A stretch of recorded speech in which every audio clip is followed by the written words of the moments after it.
20살 아들이 군대에서 돌아왔습니다. 하지만 살아서가 아니었습니다. 작은 나무 상자에 담긴 채로였죠. 어떤 어머니가 이 고통을 견딜 수 있을까요? 얼마 전까지만 해도 건강하게 집을 나섰던 아들이 이제는 한 줌의 재가 되어 돌아왔습니다. 훈련 중 사고였다는 말만 들었을 뿐입니다. 그리고 남편마저 세상을 떠났습니다. 슬픔을 이기지 못하고 쓰러졌죠. 이 여인에게 남은 건 아들의 유골한 뿐이었습니다. 보통의 어머니라면 그 자리에 주저앉았을 겁니다. 하지만 이 여인은 달랐습니다. 아들을 품에 안고 국경을 향해 걸었죠. 총을 든 경비병이 지키는 그 국경을요. 오늘 이야기는 한 어머니의 선택입니다. 그리고 그 선택이 가져온 기적 같은 생존의 기록입니다. 분단의 사람들에서 전해드립니다. 오늘 영상을 시청하시기 전에 잠깐만요. 구독과 좋아요를 눌러주시면 더 많은 이야기를 들려드릴 수 있는 힘이 됩니다. 저는 북부 국경 근처의 한 도시에서 태어났습니다. 아버지는 일찍 돌아가셨고 어머니 손에 이끌려 자랐죠. 가난했지만 배고프지는 않았습니다. 어머니는 작은 공장에서 일하셨고 저는 동네 학교를 다녔습니다. 20살이 되던 해 한 남자를 만났습니다. 남편이 될 사람이었죠. 키가 크고 어깨가 넓었습니다.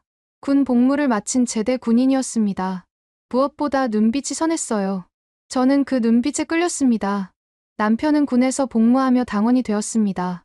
제대 후에는 지역 행정기관에서 일하게 되었죠. 그런 남자와 결혼한다는 건 큰 행운이었습니다. 주변 사람들이 모두 부러워했어요. 어머니는 제가 좋은 사람을 만났다며 기뻐하셨습니다. 결혼 후 저희는 작은 아파트를 배정받았습니다. 2칸짜리였지만 저희에겐 궁전 같았죠. 창문으로 들어오는 아침 햇살이 참 좋았습니다. 남편은 성실한 사람이었어요. 매일 아침 일찍 출근했고 저녁에는 집에 와서 저와 이런저런 이야기를 나눴습니다. 1년 후 임신을 했습니다. 배가 불러오면서 세상이 다르게 보였어요. 거리를 걷다가도 아이들을 보면 마음이 따뜻해졌죠. 남편은 제 배에 손을 얹고 아들이길 바란다고 말했습니다. 저는 딸이어도 좋다고 했어요. 건강하기만 하면 된다고요. 아들이 태어난 날을 저는 평생 잊지 못할 겁니다. 작고 빨간 얼굴의 아기가 제 품에 안겼을 때 저는 울었습니다. 남편도 울었죠. 우리는 그렇게 셋이 되었습니다. 아들은 건강하게 자랐습니다. 또래보다 키가 컸고 성격도 활발했어요. 동네 아이들과 뛰어노는 모습을 보면 저는 행복했습니다. 남편도 아들을 무척 사랑했어요. 퇴근 후면 아들을 어깨에 태우고 동네를 돌았죠. 아들이 학교에 들어갔을 때 선생님들은 이 아이가 똑똑하다고 했습니다. 공부도 잘했고 체육도 잘했어요. 저는 우리 아들이 자랑스러웠습니다. 남편은 아들이 자신처럼 군인이 되길 바랐죠. 군인 가족이라는 건 북쪽에서 특별한 의미가 있었습니다. 배급이 조금 더 나왔고 주변의 시선도 달랐어요. 저희 가족은 그렇게 안정적인 삶을 살았습니다. 아들이 10살이 되던 해까지는요. 남편은 일을 열심히 했습니다. 상부에서도 인정을 받았죠. 하지만 그만큼 피곤해했어요. 저녁이면 얼굴이 창백했고 기침을 자주 했습니다. 저는 걱정했지만 남편은 괜찮다고 했습니다. 몇 년이 흘렀습니다. 아들은 중학생이 되었고 남편은 여전히 일했어요. 저는 집에서 작은 부업을 했죠. 옷을 수선하거나 이웃의 심부름을 하며 돈을 벌었습니다. 그렇게 번 돈으로 아들에게 과자를 사주곤 했어요. 아들은 아버지를 닮아갔습니다. 키가 크고 어깨가 넓어졌죠. 목소리도 굵어졌어요. 학교에서는 여전히 모범생이었습니다. 선생님들은 우리 아들이 훌륭한 군인이 될 거라고 했습니다. 저는 그 말이 자랑스러우면서도 두려웠습니다. 군대는 위험한 곳이었으니까요. 하지만 남편은 다르게 생각했어요. 아들이 군인이 되는 건 당연한 거라고 했죠. 저는 아무 말도 하지 못했습니다. 아들이 고등학교에 들어갔을 때 남편의 건강이 나빠졌습니다. 기침이 심해졌고 밤에는 땀을 흘리며 잠을 잤죠. 저는 병원에 가자고 했지만 남편은 거절했어요. 일이 바쁘다는 이유였습니다. 어느 날 남편이 쓰러졌습니다. 직장에서였죠. 동료들이 급히 병원으로 데려갔어요. 의사는 폐에 문제가 있다고 했습니다. 오랫동안 방치한 결과라고 했죠. 저는 그때 남편을 원망했습니다. 왜 진작 병원에 가지 않았냐고요. 남편은 입원했습니다. 한 달 동안 병원 침대에 누워 있었죠. 저는 매일 병원에 갔어요. 아들도 학교가 끝나면 아버지를 보러 왔습니다. 남편은 아들의 손을 잡고 말했어요. 훌륭한 군인이 되어야 한다고요. 아들은 고개를 끄덕였습니다. 눈물을 참으며요. 저는 그 모습을 보며 가슴이 찢어지는 것 같았습니다. 하지만 아무 말도 할 수 없었죠. 남편은 한 달 후 퇴원했습니다. 많이 회복되었다고 했지만 저는 알 수 있었어요. 예전 같지 않다는 거요.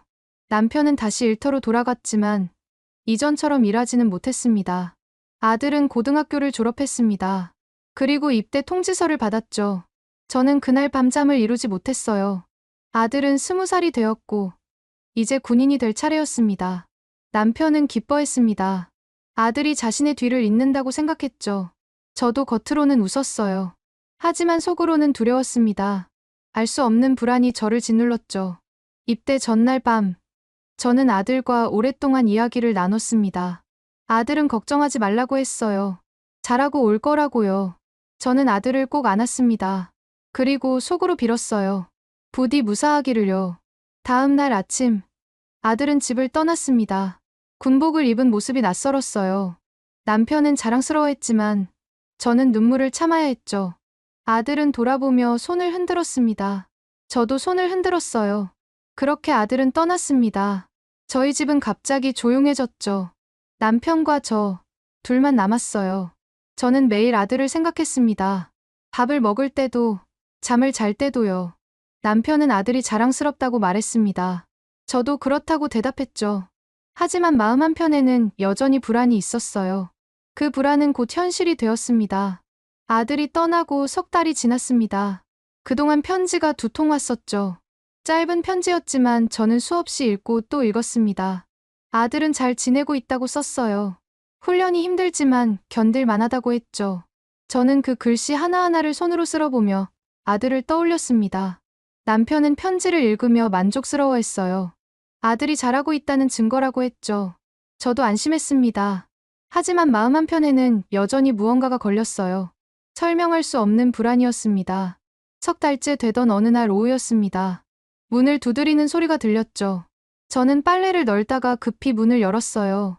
밖에는 군복을 입은 2 남자가 서 있었습니다. 얼굴이 굳어 있었죠. 제 심장이 멈추는 것 같았습니다. 그들의 표정만 봐도 알 수 있었어요. 나쁜 소식이라는 거요. 저는 그 자리에 얼어붙었습니다. 입이 떨어지지 않았죠. 한 남자가 입을 열었습니다. 우리 아들에 대한 이야기였어요. 훈련 중 사고가 있었다고 했죠. 저는 그 말을 듣는 순간 다리에 힘이 풀렸습니다. 벽을 잡고 겨우 버텼어요. 사고라는 말이 머릿속에서 맴돌았습니다. 어떤 사고인지, 아들이 다쳤는지, 그들은 더 말을 이었어요. 아들이 세상을 떠났다고 했습니다. 저는 그 말을 이해할 수 없었죠. 세상을 떠났다는 게 무슨 뜻인가요? 우리 아들이 죽었다는 건가요? 저는 소리를 질렀습니다. 아니라고, 거짓말이라고 했죠. 하지만 그들의 표정은 변하지 않았어요. 자세한 설명은 없었습니다. 훈련 중 사고였다는 말뿐이었죠.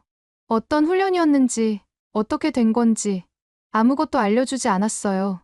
그저 유감이라는 말만 되풀이했습니다. 저는 주저앉았습니다.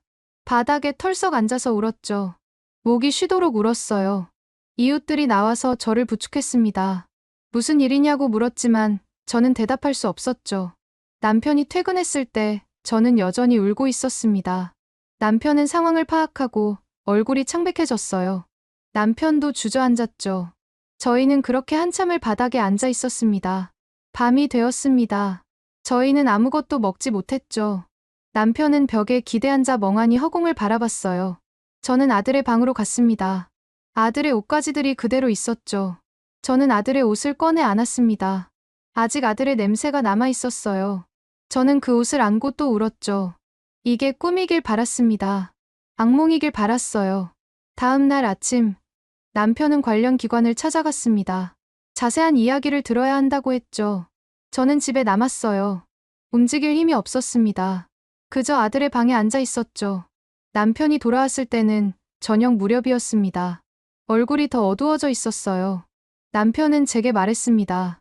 훈련 중 사고였다고 했어요. 우리 아들은 그 자리에서 숨을 거뒀다고 했죠.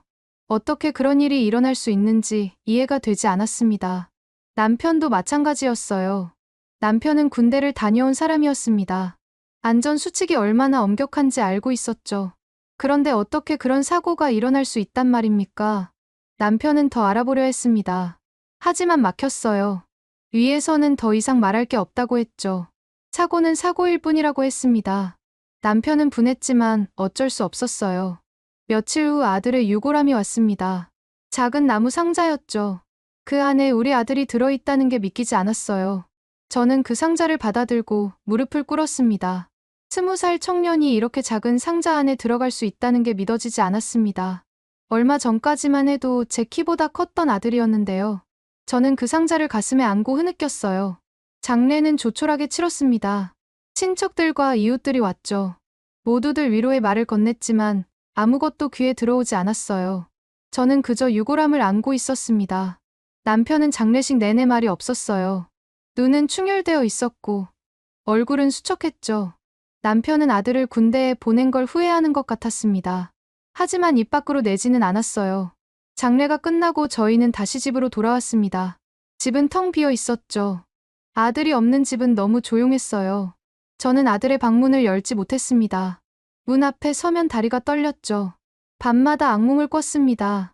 아들이 저를 부르는 꿈이었어요. 저는 달려가려 했지만 발이 움직이지 않았습니다. 아들은 점점 멀어졌고 저는 그 자리에서 깨어났죠. 남편도 마찬가지였어요. 밤에 자다가 깨서 한숨을 쉬곤 했죠. 저희는 서로를 위로할 힘도 없었습니다. 그저 각자의 슬픔 속에 갇혀 있었어요. 한 달이 지났습니다. 2달이 지났죠. 시간은 흘렀지만 아픔은 줄어들지 않았어요. 오히려 더 깊어지는 것 같았죠. 저는 아들을 생각하며 하루하루를 견뎠습니다. 남편의 건강은 더 나빠졌습니다. 기침이 심해졌고 얼굴색도 안 좋았죠. 저는 병원에 가자고 했지만 남편은 고개를 저었어요. 이제 아무것도 중요하지 않다는 표정이었습니다. 아들의 친구들이 찾아왔습니다. 아이들은 눈물을 흘리며 아들을 그리워했죠. 아들이 얼마나 좋은 친구였는지 이야기해줬어요. 저는 고맙다고 말했습니다. 하지만 속으로는 더 슬펐죠. 아들과 함께 입대했던 동네 청년이 휴가를 나왔다는 소식을 들었습니다. 저는 그 청년의 집을 찾아갔어요. 혹시 우리 아들에 대해 뭔가 알고 있지 않을까 싶었죠. 청년은 저를 보자 당황했습니다. 고개를 숙였어요. 청년은 아들과 같은 부대가 아니었다고 했습니다. 다른 곳으로 배치되어서 자세한 건 모른다고 했죠. 저는 실랑했지만 어쩔 수 없었어요. 저는 매일 아들의 유골함 앞에 앉았습니다. 그리고 아들에게 말을 걸었죠. 오늘 날씨가 좋다고, 내가 좋아하던 음식을 만들었다고, 그런 이야기들을요. 남편은 저를 말리지 않았어요. 남편도 점점 말이 없어졌습니다. 출근도 제대로 하지 못했죠. 기침은 더 심해졌고, 밤에는 숨소리가 거칠었어요. 저는 걱정했지만 남편은 괜찮다고만 했습니다. 아들의 죽음은 저희 삶을 완전히 바꿔놓았습니다. 저희는 더 이상 예전의 저희가 아니었죠. 아들 없는 세상에서 살아가는 법을 배워야 했어요. 하지만 그게 가능할지 알 수 없었습니다. 유골함은 제 방 한쪽 선반 위에 놓여 있었습니다. 작은 나무 상자였죠. 저는 매일 아침 눈을 뜨면 그 상자를 바라봤어요. 그리고 눈물이 흘렀습니다. 아들이 정말 저 안에 있는 걸까요? 믿을 수가 없었습니다. 며칠 전까지만 해도 편지가 왔었는데요. 잘 지낸다고, 곧 휴가를 나올 수 있을 것 같다고 썼었어요. 그런데 이제는 이렇게 작은 상자가 되어 돌아왔습니다. 저는 상자를 내려와 무릎에 올려놓고 한참을 앉아 있곤 했습니다. 상자의 나무결을 손으로 쓸어보며 아들을 떠올렸죠. 아들의 웃음소리, 아들의 목소리, 아들이 저를 부르던 그 말투까지 모든 게 생생했어요. 남편은 저를 말리지 않았습니다. 남편 자신도 똑같이 하고 있었으니까요. 남편은 퇴근 후 집에 돌아오면 아들의 방 앞에 서 있곤 했어요. 문을 열지는 못했죠. 그저 문 앞에 서서 한숨만 쉬었습니다. 어느 날 저는 용기를 내어 아들의 방문을 열었습니다. 방 안은 아들이 떠나던 날 그대로였죠. 책상 위에는 아들이 쓰던 공책이 놓여 있었고 벽에는 아들이 좋아하던 그림이 붙어 있었어요. 저는 책상에 앉아 공책을 펼쳤습니다. 아들의 글씨가 보였죠. 공부한 흔적들이 그대로 남아 있었어요. 저는 그 글씨들을 손으로 만져봤습니다. 아들이 이 글씨를 쓸 때 무슨 생각을 했을까요? 아들의 옷장을 열었습니다. 옷들이 가지런히 걸려 있었죠. 저는 그 옷들을 하나하나 꺼내 안았어요. 아직 아들의 냄새가 희미하게 남아 있었습니다. 저는 그 냄새를 맡으며 또 울었어요. 침대에는 아들이 쓰던 이불이 있었습니다. 저는 그 이불을 펼쳐 얼굴에 묻었죠. 아들이 여기 누워서 잠을 잤어요. 아들이 여기서 꿈을 꿨죠. 이제는 아들이 영영 돌아오지 않는다는 게 실감이 났습니다. 저는 바닥에 주저앉아 울었습니다. 목이 쉬도록 울었죠.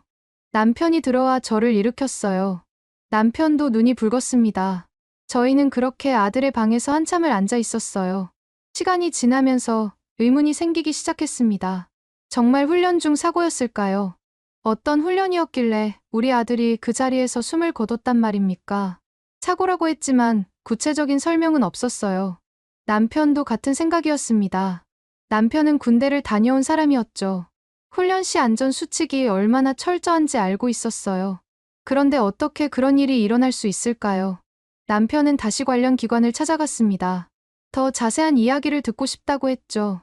하지만 돌아온 건 똑같은 대답뿐이었어요. 훈련 중 불의의 사고였다는 거였습니다. 남편은 화가 났습니다. 하지만 어쩔 수 없었죠. 더 이상 캐물을 수도 없었어요. 그곳은 그런 곳이었으니까요. 의문을 품는다는 것 자체가 위험한 일이었습니다. 저는 밤마다 생각했습니다. 우리 아들이 마지막 순간에 무슨 생각을 했을까요? 무서웠을까요? 저를 찾았을까요? 그 생각을 하면 가슴이 찢어지는 것 같았어요. 남편은 점점 말이 없어졌습니다. 표정도 굳어갔죠. 남편은 자신을 탓하는 것 같았어요. 아들을 군대에 보낸 자신을 말이죠. 저는 남편을 위로하고 싶었지만 저도 위로가 필요했습니다. 어느 날 저는 유골함을 열어보고 싶은 충동이 들었습니다. 정말 우리 아들이 안에 있는지 확인하고 싶었어요. 하지만 그럴 수 없었죠. 손이 떨렸습니다. 저는 유골함을 품에 안고 하루 종일 앉아 있었습니다. 남편이 퇴근해서 돌아왔을 때도 그 자세 그대로였어요. 남편은 아무 말 없이 제 옆에 앉았습니다. 저희는 그렇게 함께 아들을 안고 있었죠. 이웃들이 찾아와서 위로했습니다. 시간이 약이라고 했어요. 하지만 저는 그 말을 믿을 수 없었습니다. 시간이 지난다고 해서 이 아픔이 사라질 수 있을까요? 어머니도 찾아오셨습니다. 어머니는 저를 보자마자 우셨어요. 손주를 잃은 슬픔이 얼굴에 가득했죠. 어머니는 제 손을 잡고 함께 울어주셨습니다. 저는 어머니 품에 안겨 한참을 울었어요. 어머니는 며칠 동안 저희 집에 머물렀습니다. 밥을 해주시고 집안일을 도와주셨어요. 저는 아무것도 할 수 없었습니다. 그저 유골함 앞에 앉아 있는 것밖에는요. 남편의 기침이 더 심해졌습니다. 밤새 기침을 하며 잠을 설쳤어요. 저는 걱정했지만 남편은 병원에 가지 않으려 했습니다. 아들을 잃은 뒤로 남편은 모든 것에 무관심해졌죠. 저는 남편을 설득했습니다. 제발 병원에 가자고 했어요. 남편은 마지못해 따라왔습니다. 의사는 심각한 표정을 지었죠. 폐 상태가 많이 나빠졌다고 했어요. 입원이 필요하다고 했습니다. 하지만 남편은 거절했어요. 집에서 지내고 싶다고 했죠. 의사는 약을 처방해주며 안정을 취하라고 했습니다. 집으로 돌아와서도 남편은 나아지지 않았어요.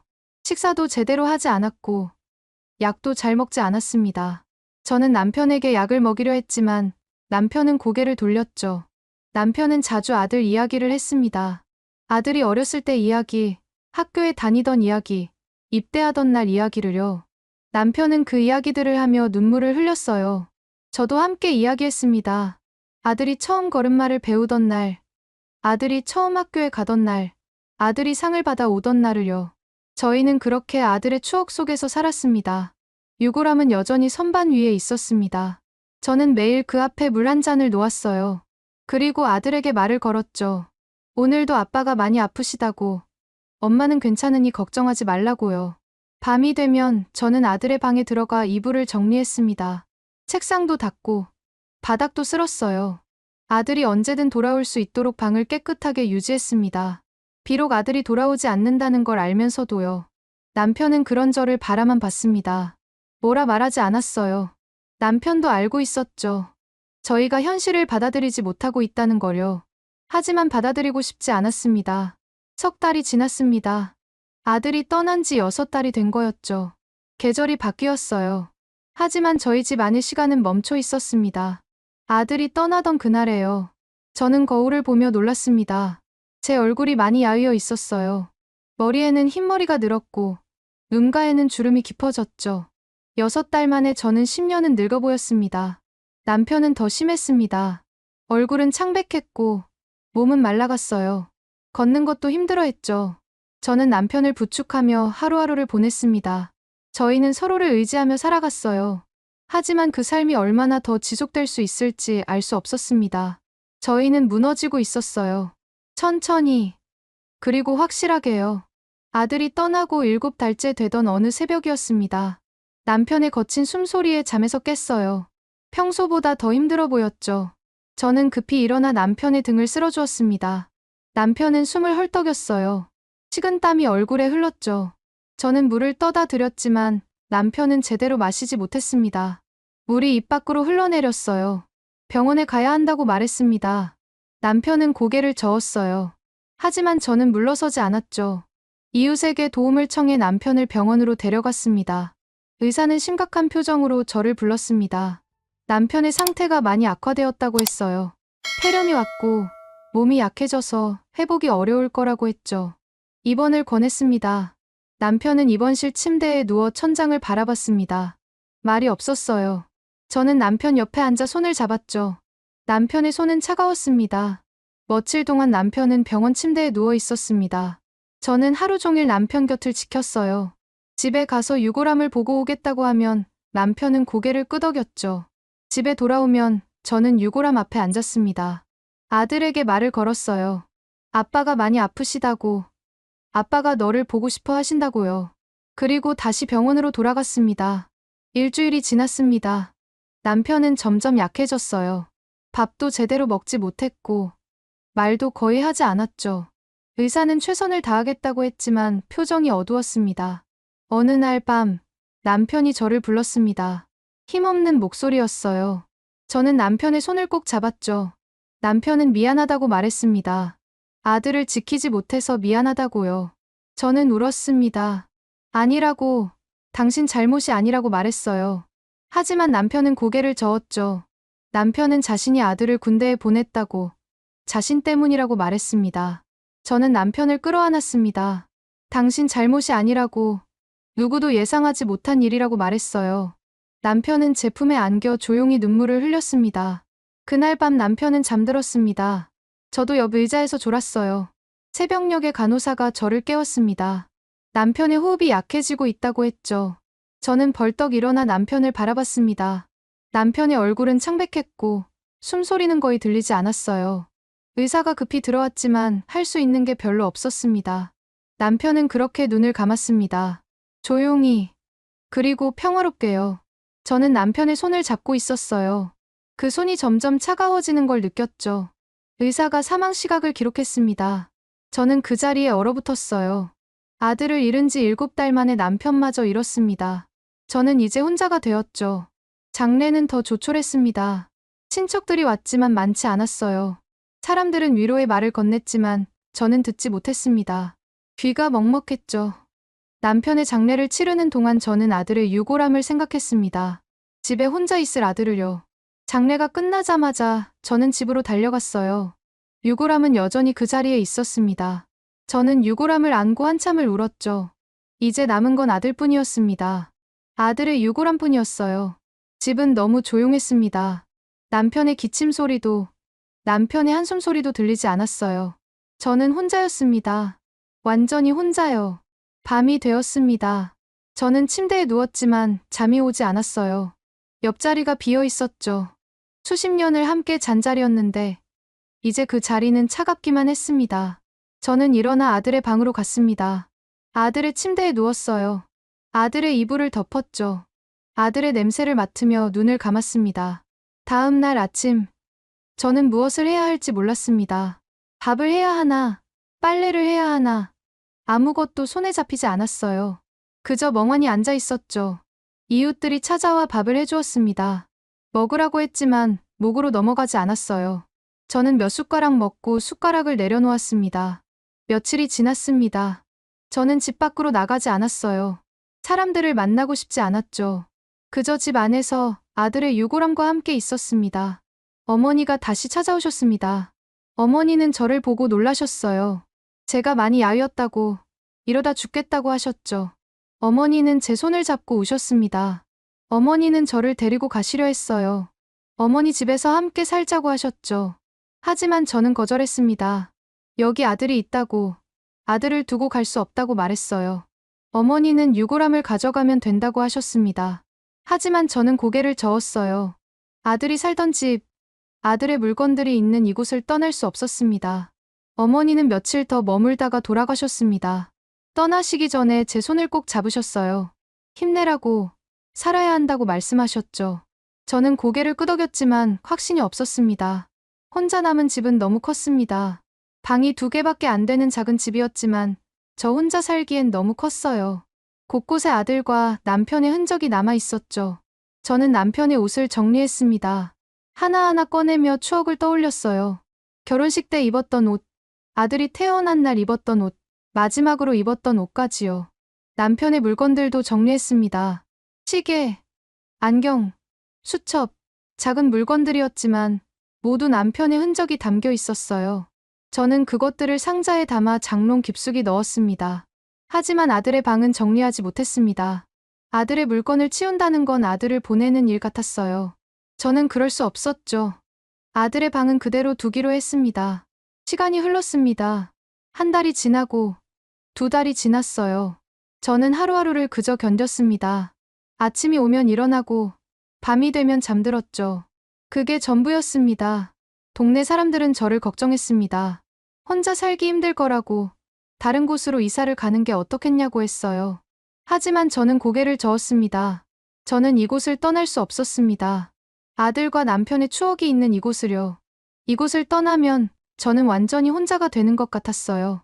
하지만 동시에 이곳에 있는 것도 고통이었습니다. 매일 아들과 남편을 떠올리며 울어야 했으니까요. 저는 갈림길에 서 있었습니다. 그리고 그때 어떤 생각이 스쳤습니다. 이곳에서 계속 이렇게 살 수는 없다는 생각이었어요. 무언가 바꿔야 한다는 생각이었죠. 하지만 무엇을 어떻게 바꿔야 할지는 몰랐습니다. 남편이 떠나고 3달이 지났을 무렵이었습니다. 저는 시장에 나가 장을 보고 있었어요. 오랜만에 집 밖으로 나온 날이었죠. 시장은 북적였습니다. 사람들이 물건을 사고 팔며 이야기를 나눴어요. 저는 그 사이를 걸으며 필요한 것들을 샀습니다. 쌀 조금, 반찬거리 몇 가지요. 장을 보고 돌아가려는데 누군가 제 이름을 불렀습니다. 돌아보니 오래전에 알던 사람이었어요. 같은 동네에 살았던 여자였죠. 몇 년 전에 이사를 갔다고 들었는데 다시 이곳으로 돌아온 모양이었습니다. 우리는 길가에 서서 이야기를 나눴습니다. 여자는 제 얼굴을 보더니 놀라는 표정을 지었어요. 많이 야위었다고, 무슨 일이 있었냐고 물었죠. 저는 아들과 남편 이야기를 했습니다. 간단하게요. 여자는 안타까워하며 제 손을 잡았어요. 그리고 작은 목소리로 말했습니다. 여기서 계속 살 거냐고요. 이상한 질문이었습니다. 저는 어리둥절해서 되물었어요. 무슨 뜻이냐고요. 여자는 주변을 살피더니 더 낮은 목소리로 말했습니다. 다른 곳으로 갈 생각은 없냐고요.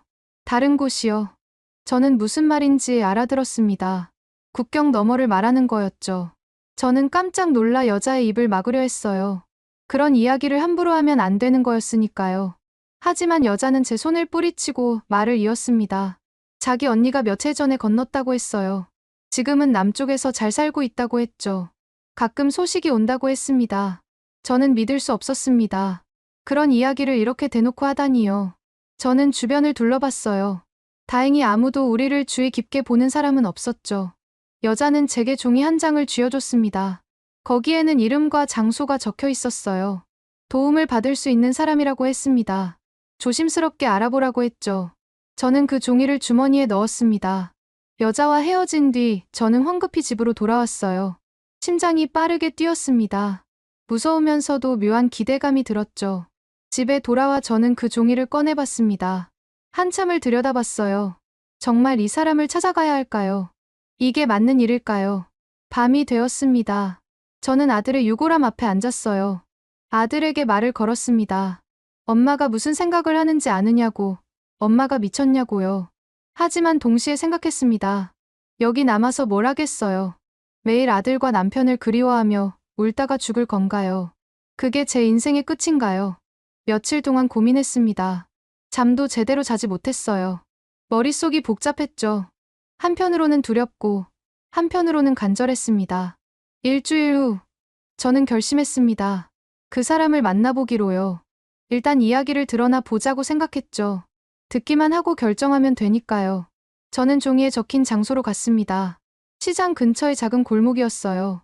그곳에는 작은 가게가 하나 있었죠. 저는 한참을 망설이다가 가게 문을 열었습니다. 안에는 중년 남자가 앉아 있었습니다. 제가 들어가자 남자는 눈을 들어 저를 봤어요. 무슨 일이냐고 물었죠. 저는 여자에게 소개받았다고 말했습니다. 남자는 고개를 끄덕이며 문을 잠갔습니다. 그리고 저를 안쪽 방으로 안내했어요. 작고 어두운 방이었죠. 남자는 제게 앉으라고 했습니다. 남자는 직설적으로 물었습니다. 건너고 싶으냐고요. 저는 망설였어요. 아직 확신이 서지 않았으니까요. 남자는 제 표정을 보더니 말했습니다. 천천히 생각해도 된다고요. 하지만 결심이 섰다면 빨리 움직이는 게 좋다고 했습니다. 계절이 바뀌면 더 어려워진다고 했죠. 저는 고개를 끄덕였어요. 남자는 조건을 이야기했습니다. 돈이 필요하다고 했어요. 적지 않은 액수였죠. 저는 가지고 있는 돈을 계산해봤습니다. 남편이 남긴 돈과 제가 모아둔 돈을 합치면 될 것 같았어요. 하지만 한 가지 문제가 있었습니다. 저는 아들의 유골함을 가져가고 싶었어요. 남자에게 물었죠. 유골함을 가지고 갈 수 있냐고요. 남자는 난감한 표정을 지었습니다. 위험하다고 했어요. 짐이 많으면 움직이기 어렵다고 했죠. 하지만 저는 물러서지 않았습니다. 아들을 두고 갈 수 없다고 말했어요. 남자는 한참을 생각하더니 말했습니다. 작은 상자 하나 정도는 가능할 거라고요. 하지만 들키면 모든 게 끝이라고 했죠. 저는 알겠다고 대답했습니다. 남자는 일주일 뒤에 다시 오라고 했습니다. 준비할 게 있다고 했어요. 저는 고개를 끄덕이고 가게를 나왔죠. 집으로 돌아오는 길, 저는 떨렸습니다. 정말 이걸 하는 게 맞을까요? 잡히면 어떻게 되는 거죠? 하지만 돌아갈 수도 없었어요. 집에 도착해서 저는 짐을 정리하기 시작했습니다. 가져갈 수 있는 건 많지 않았어요. 옷 몇 벌, 작은 사진 몇 장, 그리고 아들의 유골함이요. 아들의 유골함을 내려와 천으로 감쌌습니다. 조심스럽게요. 이 상자를 안고 국경을 넘어야 한다는 게 믿기지 않았어요. 하지만 해야 했습니다. 일주일 동안 저는 집안을 정리했습니다. 가져갈 수 없는 물건들을 정리했어요.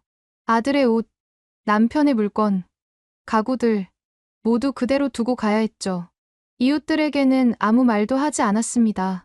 친척 집에 다녀오겠다고만 했어요. 며칠 후면 돌아올 거라고 했죠. 거짓말이었지만 어쩔 수 없었습니다. 일주일 후, 저는 다시 그 가게로 갔습니다. 남자는 준비가 됐다고 했어요. 오늘 밤에 출발한다고 했죠. 저는 떨리는 손으로 돈을 건넸습니다. 남자는 돈을 세고 고개를 끄덕였습니다. 그리고 주의사항을 알려줬어요. 절대 소리를 내면 안 된다고, 시키는 대로만 해야 한다고, 유골함을 놓치지 말라고 했죠. 저는 모두 알아들었다고 대답했습니다. 남자는 밤 11시에 마을 입구에서 만나자고 했어요. 혼자 오라고 했죠. 집으로 돌아와 저는 마지막으로 집 안을 둘러봤습니다. 아들이 자라던 집이었어요. 남편과 행복했던 집이었죠. 이제 이곳을 떠나야 했습니다. 저는 아들의 방에 들어가 한참을 앉아 있었습니다. 아들의 책상, 아들의 침대, 아들의 옷장, 모든 걸 눈에 담으려 했어요. 다시는 볼 수 없을 테니까요. 저녁을 먹지 못했습니다. 목으로 넘어가지 않았어요. 저는 유골함을 품에 안고 앉아 있었죠. 아들에게 말했습니다. 엄마랑 같이 가자고, 새로운 곳으로 가자고요. 시간이 되었습니다. 저는 작은 가방에 짐을 넣고 유골함을 품에 안았어요. 그리고 집 문을 나섰죠. 뒤돌아보지 않았습니다. 뒤돌아보면 발걸음이 떨어지지 않을 것 같았으니까요. 밤거리는 어두웠습니다. 사람들이 별로 없었어요. 저는 조용히 마을 입구로 향했죠. 가슴이 두근거렸습니다. 이제 돌아갈 수 없다는 걸 알고 있었어요. 마을 입구에는 이미 몇 명이 기다리고 있었습니다. 어둠 속에서 사람들의 윤곽만 보였어요. 남자가 제게 다가와 작은 목소리로 말했습니다. 소리 내지 말고 따라오라고요. 저희는 어둠 속을 걸었습니다. 길이 아닌 곳으로 갔어요. 산길이었죠. 가파르고 험했습니다. 저는 유골함을 꼭 안고 걸었어요. 넘어지면 안 된다고 생각했죠. 1시간쯤 걸었을까요? 다리가 아팠습니다. 숨이 찼어요. 하지만 멈출 수 없었죠. 앞사람을 놓치면 길을 잃을 것 같았으니까요. 갑자기 앞에서 손짓이 왔습니다. 모두 엎드리라는 신호였어요. 저는 황급히 땅에 엎드렸죠. 유골함을 가슴에 품었습니다. 멀리서 불빛이 보였어요. 순찰이었습니다. 경비병들이 지나가고 있었죠. 저는 숨을 죽였어요. 심장 소리가 너무 커서 들릴까봐 무서웠습니다. 유골함을 더욱 꽉 안았죠. 불빛이 천천히 지나갔습니다. 저희는 한참을 그대로 있었어요. 완전히 사라질 때까지요. 그제야 일어나라는 신호가 왔습니다. 다시 걷기 시작했습니다. 이번엔 더 조심스러웠어요. 발소리도 최대한 죽였죠. 나뭇가지를 밟는 소리조차 크게 들렸습니다. 2시간쯤 더 걸었을까요? 드디어 강이 보였습니다. 국경이었어요. 저 강을 건너면 다른 땅이었죠. 저는 그 강을 바라보며 떨었습니다. 남자가 다가와 속삭였습니다. 물이 얕은 곳으로 건너야 한다고 했어요. 소리를 내면 안 된다고. 유골함을 물에 빠뜨리지 말라고 했죠. 저는 고개를 끄덕였습니다. 한 명씩 강으로 들어갔습니다. 저도 차례가 왔어요. 저는 유골함을 머리 위로 들어 올렸죠. 그리고 조심스럽게 물속으로 들어갔습니다. 물은 차갑고 빨랐습니다. 발밑의 돌들이 미끄러웠어요. 저는 중심을 잡으려 애썼죠. 유골함을 떨어뜨릴 수 없었으니까요. 물이 허리까지 차올랐습니다. 발을 헛디뎠어요. 순간 물에 빠질 뻔했죠. 저는 비명을 참았습니다. 이를 악물고 중심을 잡았어요. 앞사람이 손을 내밀었습니다. 저는 그 손을 잡았어요. 천천히 앞으로 나아갔죠. 한 걸음, 한 걸음씩요. 드디어 강 반대편에 도착했습니다. 온몸이 젖었어요. 추웠죠. 하지만 유골함은 무사했습니다. 저는 유골함을 내려다보며 안도했어요. 하지만 아직 끝이 아니었습니다. 남자가 다시 신호를 보냈어요. 계속 가야 한다고요.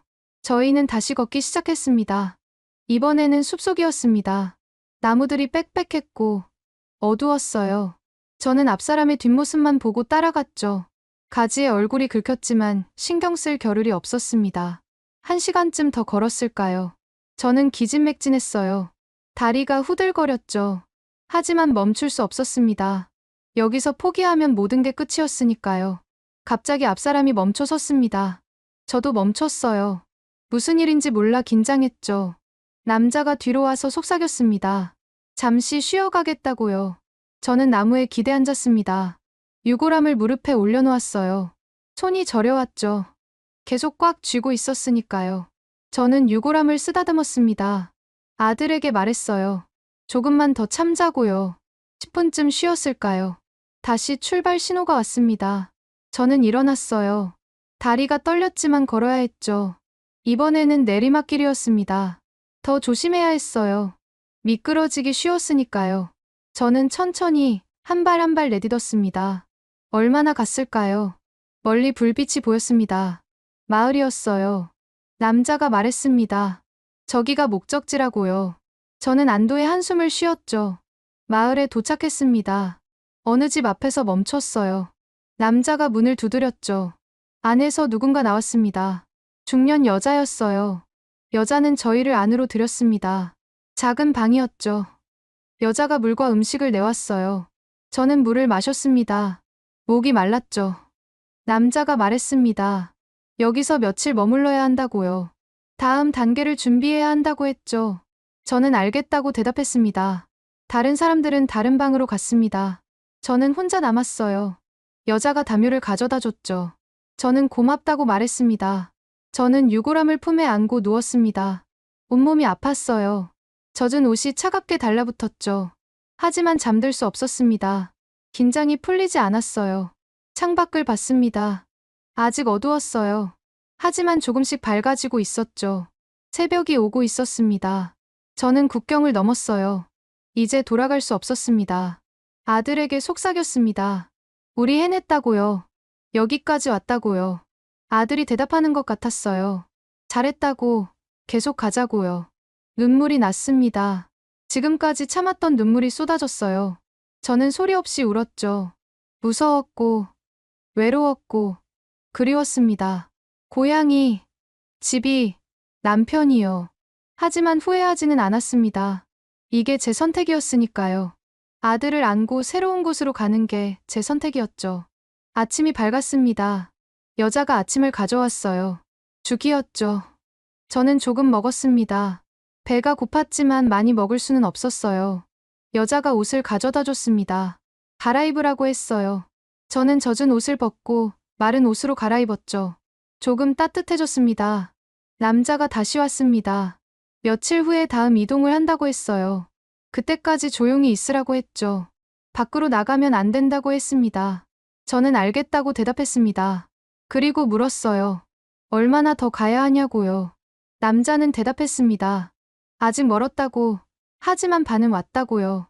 반이라는 말에 저는 한숨을 쉬었습니다. 반밖에 안 왔다는 거였죠. 아직 갈 길이 멀었어요. 하지만 어쩔 수 없었습니다. 가야 했으니까요. 저는 방 안에서 며칠을 보냈습니다. 유골함을 안고 창밖만 바라봤어요. 사람들이 지나다니는 게 보였죠. 평범한 일상을 사는 사람들이었습니다. 저도 저런 일상으로 돌아갈 수 있을까요? 평범하게 살 수 있을까요? 알 수 없었습니다. 하지만 희망은 있었어요. 아주 작은 희망이요. 사흘째 되던 날, 남자가 다시 왔습니다. 오늘 밤에 출발한다고 했어요. 준비하라고 했죠. 저는 고개를 끄덕였습니다. 또다시 긴 여정이 시작되는 거였습니다. 저는 유골함을 꼭 안았어요. 아들에게 말했습니다. 조금만 더 힘내자고요.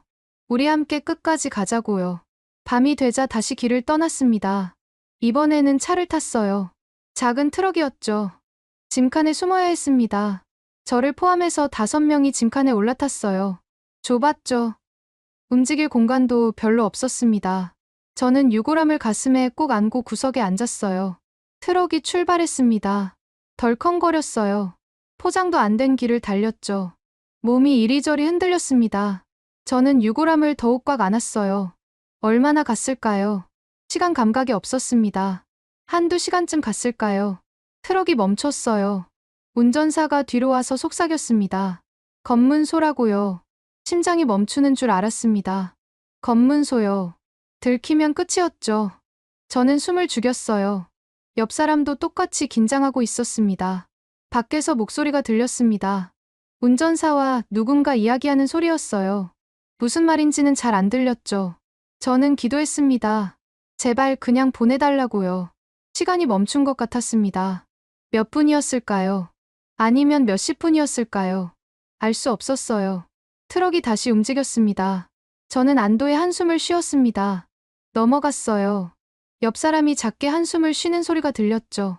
모두 같은 마음이었습니다. 트럭은 계속 달렸습니다. 얼마나 더 갔을까요? 새벽녘이 되어서야 멈췄어요. 운전사가 내리라고 했죠.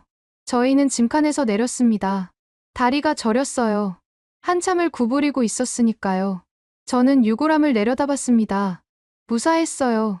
어느 작은 마을이었습니다. 중국 땅이라고 했어요. 저는 주변을 둘러봤죠. 낯선 곳이었습니다. 간판에 글씨도 달랐어요. 한 집으로 안내받았습니다. 중국 사람의 집이었어요. 남자가 나와서 저희를 맞았죠. 말이 통하지 않았습니다. 안내인이 통역을 해줬어요. 여기서 며칠 머물러야 한다고 했습니다. 다음 경로를 준비해야 한다고요. 저는 알겠다고 했죠. 이제 익숙해졌습니다. 방이 배정되었습니다. 좁은 방이었어요. 창문도 작았죠. 하지만 따뜻했습니다. 저는 유골함을 내려놓고 주저앉았어요. 온몸이 아팠습니다. 며칠째 제대로 쉬지 못했으니까요. 저는 바닥에 누웠어요.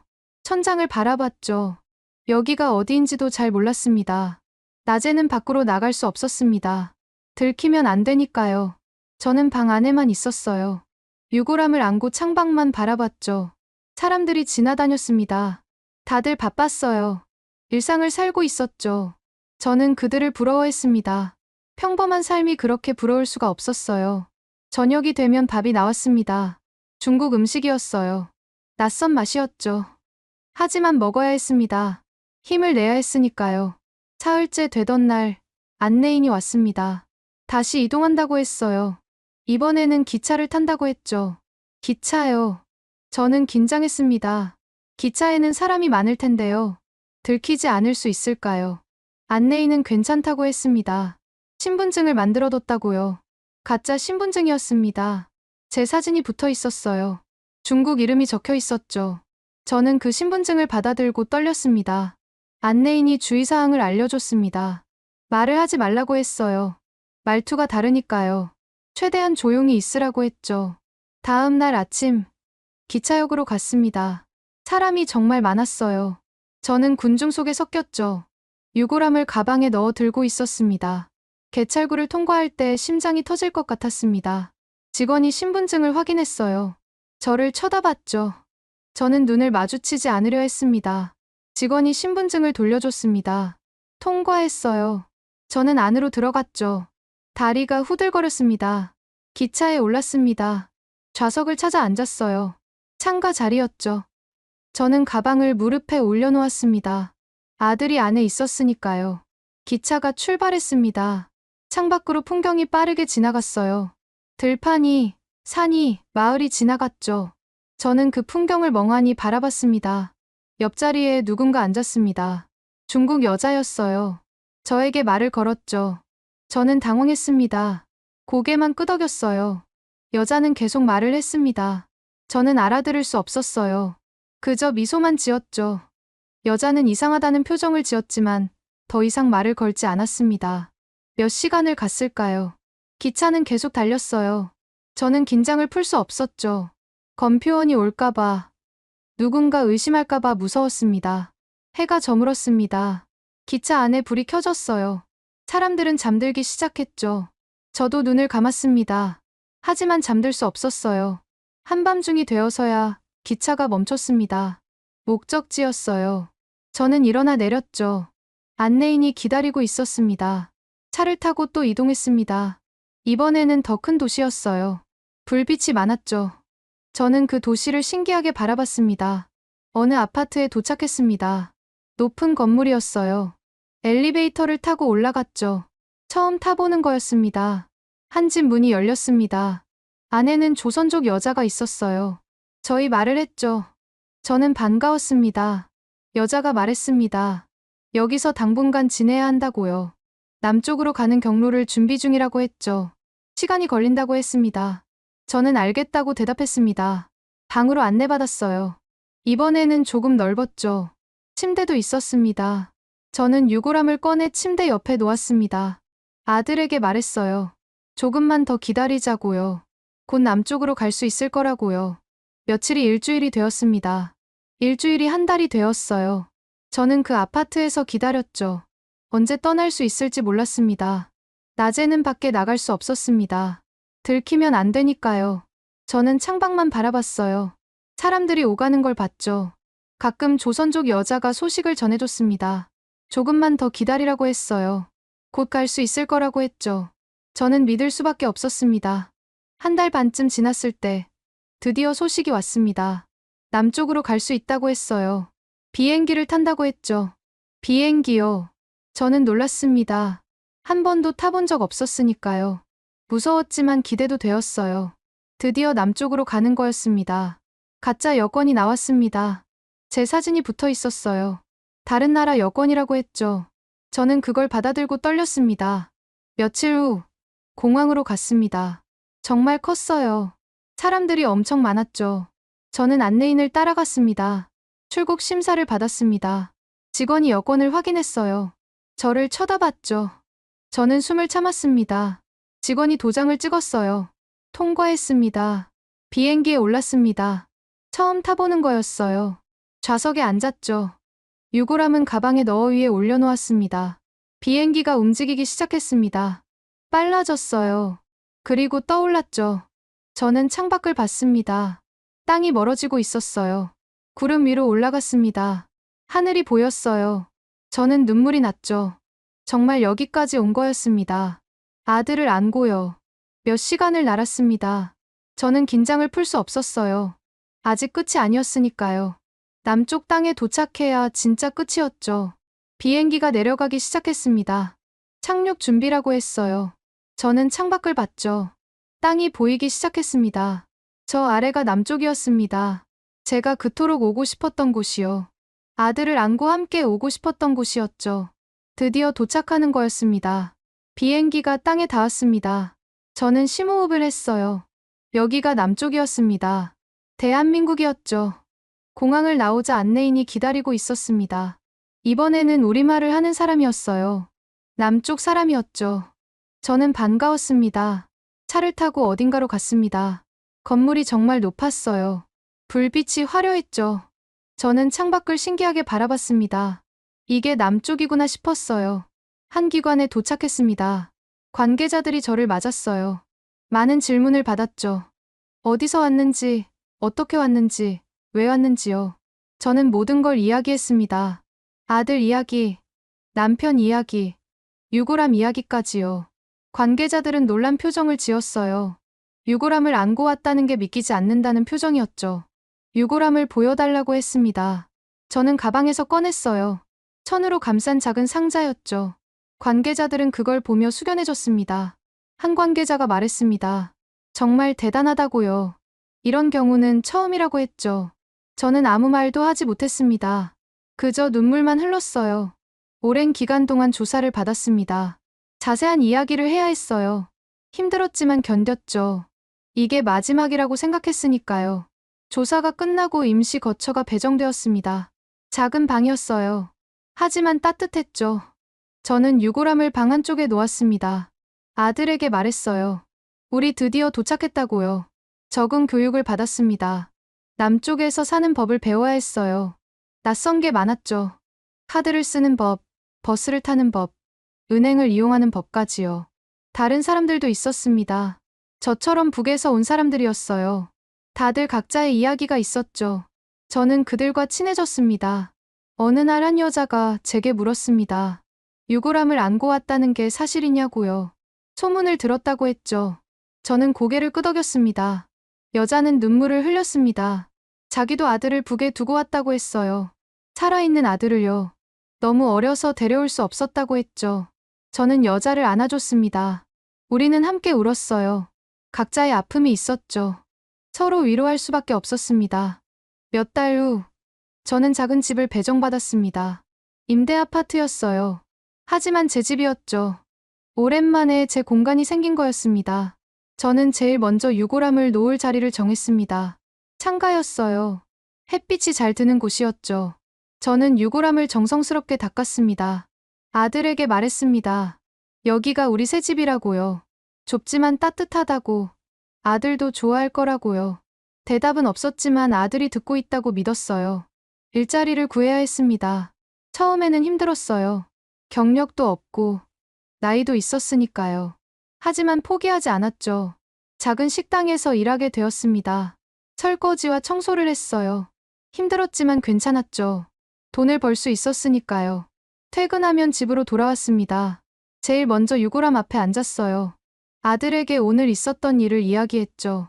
힘들었던 것도, 재미있었던 것도요. 가끔 아들이 대답하는 것 같았습니다. 잘했다고, 힘내라고요. 저는 그 목소리를 듣고 싶어서 더 열심히 이야기했어요. 계절이 바뀌었습니다. 남쪽의 계절은 북과 비슷했어요. 봄이 오고, 여름이 오고, 가을이 왔죠. 저는 계절마다 아들에게 이야기했습니다. 봄에는 꽃이 핀다고, 여름에는 덥다고, 가을에는 단풍이 든다고요. 북에서 보던 것과 비슷하다고, 아들도 기억하냐고 물었죠. 1년이 지났습니다. 남쪽에 온 지 1년이었어요. 저는 이제 조금 익숙해졌습니다. 버스도 혼자 타고, 장도 혼자 봤죠. 하지만 여전히 외로웠습니다. 아들과 남편이 그리웠어요. 북에 두고 온 집이, 동네가, 모든 게 그리웠죠. 밤마다 꿈을 꿨습니다. 북에 있는 꿈이었어요. 아들이 살아있는 꿈이었죠. 아들이 웃으며 저를 부르는 꿈이었습니다. 저는 그 꿈에서 깨고 싶지 않았습니다. 하지만 아침이 오면 깨어야 했어요. 현실로 돌아와야 했죠. 어느 날 같은 동네에 사는 탈북민을 만났습니다. 저보다 먼저 온 사람이었어요. 저에게 말했죠. 시간이 지나면 나아진다고요. 저는 고개를 끄덕였습니다. 하지만 확신은 없었어요. 정말 나아질 수 있을까요? 이 그리움이 사라질 수 있을까요? 그래도 살아야 했습니다. 아들을 위해서라도요. 아들이 보고 있을 거라고 생각했어요. 엄마가 잘 사는지 지켜보고 있을 거라고요. 저는 더 열심히 일했습니다. 돈을 모았어요. 조금 더 큰 집으로 이사하고 싶었죠. 아들을 위한 방을 만들고 싶었습니다. 2년이 지났습니다. 저는 조금 더 나은 일자리를 구했어요. 작은 공장에서 일하게 되었죠. 급여도 조금 올랐습니다. 저는 돈을 모아 조금 더 큰 집으로 이사했습니다. 방이 2개였어요. 하나는 제 방, 하나는 아들의 방이었죠. 아들의 방에 유골함을 놓았습니다. 작은 선반을 만들어서요. 그리고 아들이 좋아했을 것들을 조금씩 모았어요. 책도, 그림도요. 가끔 아들의 방에 들어가 앉았습니다. 유골함을 바라보며 이야기를 나눴어요. 오늘 무슨 일이 있었는지, 내일은 뭘 할 건지요. 친구들도 생겼습니다. 직장 동료들이었어요. 저희 사정을 아는 사람도 있었고, 모르는 사람도 있었죠. 하지만 모두 친절했습니다. 한 동료가 물었습니다. 가족이 있냐고요. 저는 대답했어요. 아들이 있다고요. 함께 살고 있다고 했죠. 거짓말은 아니었습니다. 동료는 아들이 몇 살이냐고 물었습니다. 저는 잠시 망설였어요. 그리고 대답했죠. 영원히 20살이라고요. 동료는 무슨 뜻인지 이해하지 못했습니다. 저는 더 이상 말하지 않았어요. 설명할 수 없었으니까요. 세월이 흘렀습니다. 3년이 지나고 4년이 지났어요. 저는 여전히 남쪽에서 살고 있습니다. 아들과 함께요. 머리에 흰머리가 더 많아졌습니다. 얼굴에 주름도 깊어졌어요. 하지만 괜찮았죠. 살아있으니까요. 가끔 생각합니다. 잘한 선택이었을까요? 북을 떠난 게, 아들을 안고 온 게요. 정답은 모르겠습니다. 하지만 후회하지는 않습니다. 이게 제 선택이었으니까요. 아들과 함께하는 삶이었으니까요. 지금도 저는 매일 아들에게 말을 겁니다. 아침에 일어나면 인사하고, 밤에 자기 전에 이야기를 나눠요. 아들은 대답하지 않지만 괜찮습니다. 아들이 제 곁에 있다는 것만으로도 충분하니까요. 아들을 두고 오지 않았다는 것만으로도 위안이 되니까요. 언젠가 저도 아들 곁으로 갈 겁니다. 그때는 아들을 다시 만날 수 있겠죠. 아들이 웃으며 저를 맞아줄 거예요. 그때까지 저는 여기서 살아갈 겁니다. 아들을 안고, 아들과 함께요. 이게 제 삶입니다. 이게 우리의 이야기죠. 한 어머니의 선택이었습니다. 아들을 두고 갈 수 없다는 그 단순하면서도 절박한 선택이었죠. 20살에 세상을 떠난 아들, 그 슬픔을 이기지 못하고 뒤따라간 남편, 홀로 남은 어머니는 무너질 수도 있었습니다. 그 자리에 주저앉을 수도 있었죠. 하지만 이 여인은 일어섰습니다. 아들의 유골함을 품에 안고 국경을 향해 걸었습니다. 총을 든 경비병이 지키는 강을 건넜고, 낯선 땅을 헤맸고, 끝내 남쪽 땅에 도착했죠. 지금도 그는 남쪽 어딘가에서 살고 있습니다. 작은 집에서 아들과 함께요. 매일 아들에게 말을 걸고, 매일 아들의 방을 정리하며 살아갑니다. 사람들은 묻습니다. 왜 그런 선택을 했냐고요. 왜 위험을 무릅쓰고 유골함을 안고 왔냐고요. 그는 대답합니다. 아들을 두고 갈 수 없었다고요. 그게 어머니라고요. 어쩌면 이것이 사랑의 모습일지도 모릅니다. 이성으로는 설명할 수 없는 목숨을 걸어야만 하는 사랑 말입니다. 분단의 아픔 속에서도 포기할 수 없었던 모성이었죠. 오늘 이야기는 한 어머니의 기록입니다. 역사의 비극 속에서도 끝까지 아들을 놓지 않았던 한 여인의 증언이었습니다. 분단위 사람들은 앞으로도 분단 현실을 살아가는 사람들의 진솔한 이야기를 전해드리겠습니다. 구독과 좋아요는 더 많은 이야기를 전하는 데 큰 힘이 됩니다. 시청해 주셔서 감사합니다. 감사합니다. 감사합니다. 감사합니다. 감사합니다. 감사합니다. 감사합니다.